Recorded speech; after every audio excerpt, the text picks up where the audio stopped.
স্থগিত হওয়া এইচএসসির বাকি পরীক্ষা বাতিল করা হয়েছে।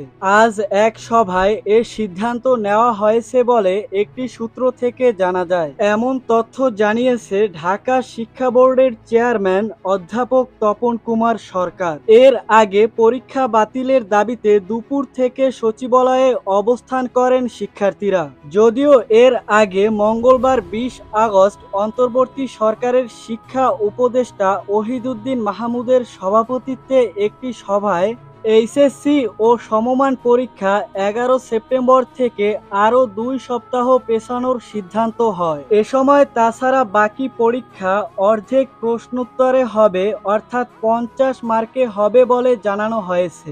তো দর্শক, ভিডিওটি সম্পর্কে আপনার মূল্যবান মতামত কমেন্টে লিখে জানাবেন। আর চ্যানেলে নতুন দর্শক হয়ে থাকলে পরবর্তী আপডেট পেতে চ্যানেলটি সাবস্ক্রাইব করে পাশের বেল বাটনটি অন করে দিবেন। ধন্যবাদ।